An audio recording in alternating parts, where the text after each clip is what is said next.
آپ کی سلامتی ہو۔ ہم لائٹ ٹی وی کی وساطت سے آپ کے سامنے حاضر ہیں، اور آج کلام مقدس میں سے ہم دیکھیں گے یوحنا کی انجیل، اس کا 14 باب اور اس کی 21 آیت۔ دیکھیں خدا کے کلام میں کیا لکھا ہے۔ جس کے پاس میرے حکم ہیں اور وہ ان پر عمل کرتا ہے وہی مجھ سے محبت رکھتا ہے، اور جو مجھ سے محبت رکھتا ہے وہ میرے باپ کا پیارا ہوگا، اور میں اس سے محبت رکھوں گا اور اپنے آپ کو اس پر ظاہر کروں گا۔ کلام مقدس کا پڑھا سنا جانا ہم سب کے لیے باعث برکت ہو۔ ہم اس آیت میں سے دیکھیں گے عمل کرنا۔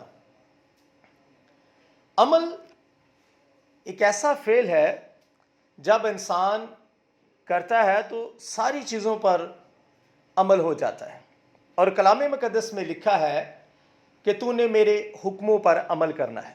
جو میں نے تجھے حکم دیے ہیں ان پر تو نے عمل کرنا ہے، پریکٹیکل۔ اور انسان جب تک پریکٹیکل نہیں کرتا، عمل نہیں کرتا، اس کا کوئی فائدہ نہیں ہے، اس کی زندگی بیکار ہے۔ اور جب بھی انسان خدا کے حکموں کے خلاف چلتا ہے، یعنی عمل نہیں کرتا، تو وہ گر جاتا ہے۔ اور یسوع المسیح یہاں بات کر رہے ہیں عمل کرنے کی، کہ جو میرے حکموں پر عمل کرتا ہے وہی مجھ سے محبت رکھتا ہے، اور وہ میرے باپ کا پیارا ہوگا۔ ہمیں باپ کا پیارا ہونے کے لیے خداوند کے حکموں پر عمل کرنے کی ضرورت ہے، اور خداوند کے حکم سخت نہیں ہیں، یہ آسان ہے۔ اگر آپ ان کو روز پڑھیں اور ساتھ ساتھ ان پر عمل کریں تو آپ کی زندگی بہتر سے بہترین ہو جائے گی۔ یسوع المسیح فقیوں فریسیوں کو یہی بات سکھانا چاہ رہے تھے کہ آپ کلام مقدس کو پڑھتے تو ضرور ہو، لیکن اس کلام پر عمل نہیں کرتے۔ اور بنیادی مقصد خدا کے کلام پر چلنے کا عمل کرنا ہے، اور خداوند یہی ہمیں سمجھانا چاہ رہے تھے۔ پھر یسوع المسیح نے ایک ایگزامپل دی لوکا کی انجیل، اس کا 15 باب اس کی 11 آیت میں، کہ کسی شخص کے 2 بیٹے تھے، ایک بڑا اور ایک چھوٹا۔ جو چھوٹا بیٹا تھا وہ اپنے باپ سے میراث میں سے حصہ مانگتا ہے۔ کب حصہ مانگتا ہے؟ ابھی اس کا باپ زندہ ہے، اور وہ اس میراث میں سے حصہ مانگتا ہے کہ مجھے میرا حصہ دیا جائے، حتیٰ کہ میراث باپ کے مرنے کے بعد تقسیم ہوتی ہے۔ لیکن اس نے کہا کہ میری طرف سے آپ مرے یا جیے، لیکن مجھے میری میراث میں سے حصہ دیا جائے۔ اور باپ نے اس کو سمجھایا ہوگا، کیونکہ ہم ایک حوالہ دیکھتے ہیں کلام مقدس میں سے کہ باپ نے اگر اسے سمجھایا ہے تو کلام اس کے بارے میں کیا کہتا ہے؟ کسی کا اگر نافرمان بیٹا ہے تو اس کے لیے کلام مقدس کیا کہتا ہے؟ ہم دیکھیں گے استثناء 21 باب اس کی 18 آیت۔ اگر کسی آدمی کا ضدی اور گردن کش بیٹا ہو جو اپنے باپ یا ماں کی بات نہ مانتا ہو، اور ان کے لیے ان کے تنبیہ کرنے پر بھی ان کی نہ سنتا ہو، تو اس کے ماں باپ اسے پکڑ کر اور نکال کر اس شہر کے بزرگوں کے پاس اس جگہ پھاٹک پر لے جائے، اور وہ اس کے شہر کے بزرگوں سے عرض کریں کہ یہ ہمارا بیٹا ضدی اور گردن کش ہے، یہ ہماری بات نہیں مانتا اور اڑاؤ اور شرابی ہے۔ تب اس کے شہر کے سب لوگ اسے سنگسار کریں کہ وہ مر جائے۔ یوں تو ایسی برائی کو اپنے درمیان سے دور کرنا۔ تب سب اسرائیلی سن کر ڈر جائیں گے۔ عزیزو، ہم نے دیکھا کہ اس بارے میں کلام کیا کہتا ہے۔ اگر کسی کا نافرمان بیٹا ہے جو اپنے باپ کی باتوں پر عمل نہیں کرتا، تو اس کے لیے کلام کیا کہتا ہے؟ کلام کہتا ہے اس کا باپ اسے پہلے سمجھائے اور پھر اس کو بزرگوں کے پاس لے کر جائے، جو پھاٹک پر بیٹھے ہیں، یعنی جو عدالت کرتے ہیں، جو شہر کے معتبر ہے، جو کلام کے قاضی ہیں، جو کلام کو سمجھانے والے ہیں. آج کے جدید دور میں ہم دیکھیں، یعنی کہ کلام کی خدمت کرنے والے پاسٹر، ان کے پاس لے کر جائیں، وہ کاؤنسلنگ کریں، اس بیٹے کو سمجھائیں، کلام مقدس میں سے بتائیں کہ کلام میں کیا لکھا ہے. کلام مقدس میں لکھا ہے تو اپنے باپ کی اور ماں کی عزت کر تاکہ تیری عمر دراز ہو. لیکن یہ بیٹا اپنے باپ کا نافرمان ہے، بلکہ باپ سے جھگڑتا ہے، لڑتا ہے اور اپنی میراث میں سے حصہ مانگتا ہے تاکہ اسے شراب میں، زنا میں، حرام کاریوں میں ڈالے. لیکن اس کا باپ ڈر رہا ہے، کیونکہ کلام میں یہ بھی لکھا ہے کہ بزرگوں کے سمجھانے پر اگر وہ بیٹا پھر بھی بار بار اپنی حرکتوں سے باز نہیں آتا تو کلام مقدس کے مطابق اس کو سنسار کیا جائے، شہر سے باہر نکالا جائے اور اسے سنسار کر دیا جائے. تو وہ باپ اس بات سے ڈر رہا ہے، اور یسوع المسیح یہ سمجھا رہے ہیں فقیہوں فریسیوں کو کہ ہر شخص کلام مقدس پر عمل نہیں کر پاتا، اس سے مشکل ہو رہی ہے. یہ خدا کا اسپیشل فضل ہے جو سب انسانوں پر برابر ہے. وہ اپنے سورج کو نیکوں اور بدوں دونوں کے اوپر چمکاتا ہے. تو باپ نے بھی عمل نہیں کیا، وہ اس کو بزرگوں کے پاس لے کر نہیں گیا تاکہ بزرگ اسے سمجھائے. اس کو پتا تھا یہ میرا بیٹا گردن کاش ہے، بات کو نہیں مانے گا اور یہ مارا جائے گا، بزرگ اسے سزا دیں گے اور یہ سنسار ہو جائے گا. اس نے خاموشی کے ساتھ اپنے بیٹے کو میراث میں سے حصہ بخشا اور وہ دور دراز ملک میں چلا گیا. اس نے اپنا سارا مال شرابوں میں، زناکاریوں میں، حرام کاریوں میں اڑا دیا. جب اس کا مال ختم ہو گیا، اس کے پاس کوئی سورس نہ رہا، تو خدا نے ایسے حالات پیدا کیے اس کو واپس لانے کے لیے. اس ملک میں قحط سالی کی.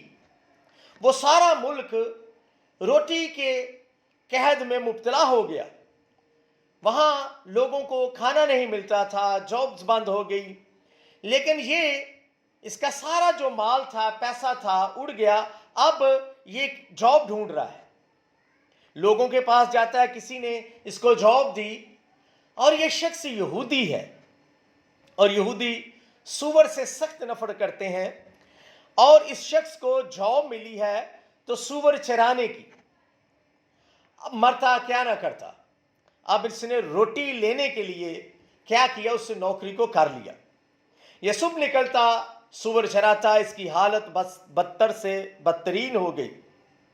اب یہ اس کے کپڑے پھٹ گئے، اس کا حلیہ بگڑ گیا. غنا حلیے کو بگاڑ دیتا ہے کیونکہ یہ ماں باپ کا نافرمان ہے، اور یہ سب سے بڑھ کر خدا کے کلام کا نافرمان ہے.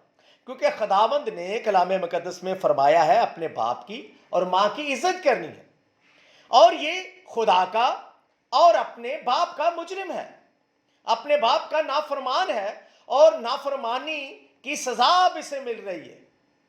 لیکن خدا دو طریقوں سے کام کرتا ہے. گناہگار کو واپس لانے کے لیے خدا ایسے حالات پیدا کرتا ہے. یسوع المسیح فقیہوں فریسیوں کو یہی سمجھانا چاہتے تھے کہ تم گناہگاروں سے نفرت نہ کرو.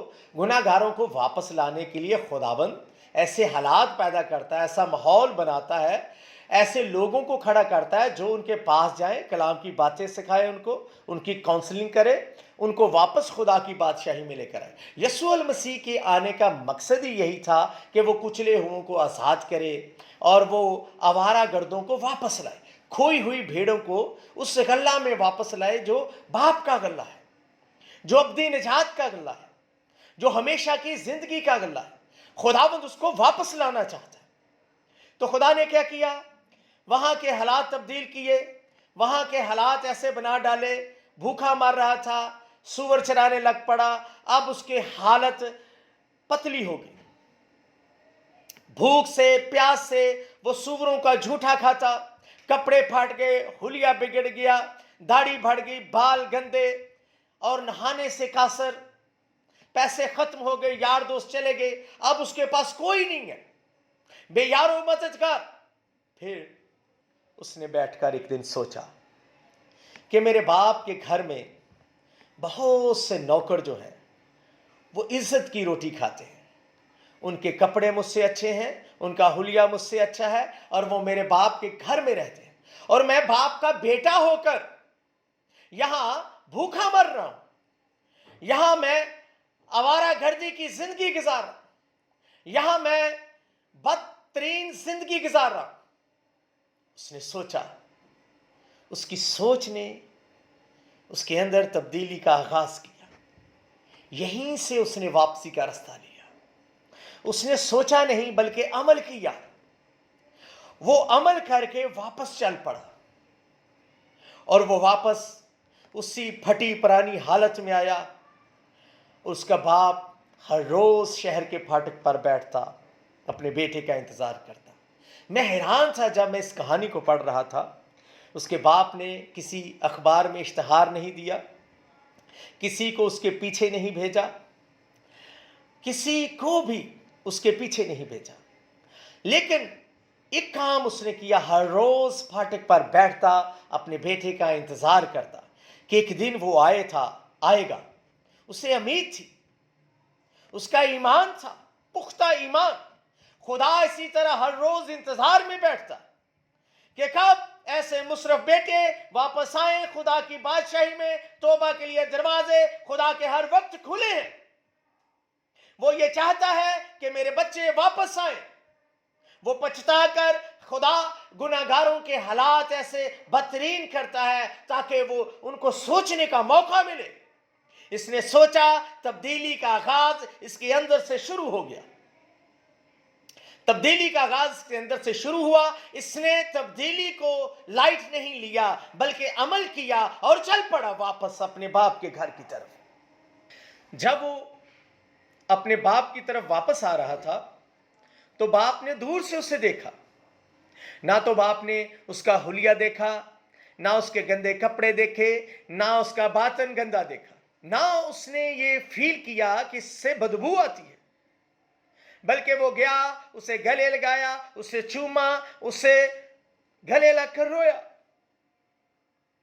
خدا ایسے گناہگاروں کو گلے لگانا چاہتا ہے، ان کو چومنا چاہتا ہے، ان کو واپس اپنی بادشاہی میں لے کر آنا چاہتا ہے۔ اس لیے اس نے اپنے بیٹے کو، عزیز بیٹے کو بھیجا تاکہ اس کے گناہ کا کفارہ ہو، اور بہتوں کے لیے اس کا خون بہا تاکہ ان کے داغ، دھبے، جھریاں سب صاف ہو جائے۔ تو باپ نے کیا کیا؟ باپ نے اسے چوما، خوشی کی، لوگوں کو بلایا، اس کا حلیہ درست کروایا، اس کے کپڑے چینج کروائے، اس کو جوتا پہنایا اور بڑی خوشی کی۔ عزیز بیٹے اور بیٹیوں، خدا یہی چاہتا ہے کہ ہر گناہگار، ہر کھویا ہوا، ہر کھوئی ہوئی بھیڑ خدا کے کلام پر عمل کرے۔ جو اپنی حرکتوں کی وجہ سے عمل نہیں کر پاتے، خدا کے کلام پر عمل کر کے واپس اسی نجات کے رستے پر، ان کے لیے ایک دروازہ ہے، یسوع المسیح، صلیب کا رستہ، جس نے آسمان سے نیچے آ کر باپ کے حکموں پر عمل کیا، اس کے کہنے کے مطابق خود کو صلیب پر قربان کر دیا، اس کا خون بہا تو بہتوں کے لیے دروازہ کھل گیا، اس نے نمونہ دیا۔ آؤ مصرف بیٹو، خدا کے پاس آؤ۔ مصرف بیٹے نے آ کر اپنے باپ سے کہا، اے باپ، میں تیرا اور آسمان کا گناہگار ہوا۔ اس کی تبدیلی نے، اس کے عمل کرنے نے اس کو نجات کی جانب لے کر آ گیا۔ اور خدا ہر گناہگار کے لیے یہ چاہتا ہے۔ آپ چرچ جاتے ہیں، بائبل مقدس پڑھتے ہیں، لیکن اگر عمل نہیں کرتے تو یہ ساری آپ کی ریاضت فیل ہے۔ آپ اس اچھی اور خوبصورت کہانی کو دیکھیں۔ مصرف بیٹے نے نہ صرف سوچا کہ میں اپنے باپ کے گھر میں جاؤں، بلکہ اس نے عمل کیا۔ آج بہت سے بیٹے بیٹیاں سوچتے ہیں کہ ہم کل چرچ جائیں گے، لیکن صبح اٹھتے ہیں واپس اسی زندگی میں چلے جاتے ہیں۔ بہت سے گناہگار یہ سوچتے ہیں کہ کل سے ہم توبہ کر لیں گے، لیکن وہ صرف سوچتے ہیں. اگر اس مصرف بیٹے کی طرح آپ عمل کریں تو نجات کے دروازے کھلے ہیں آپ کے لیے. آئے عزیزو، ہم سب ابدی نجات کے دروازوں کی جانب بڑھیں، اس راہ حق اور زندگی کی جانب بڑھیں، اس بھیڑوں کے دروازہ کی جانب بڑھیں جو یسوع المسیح ہے. آئیں عزیزو، مسیح کو قبول کریں اور نجات کے رستے پر چلتے ہوئے نہ صرف سنیں کلام کو بلکہ اس پر دیکھیں اور اس پر عمل کریں. آپ سب کی سلامتی ہو.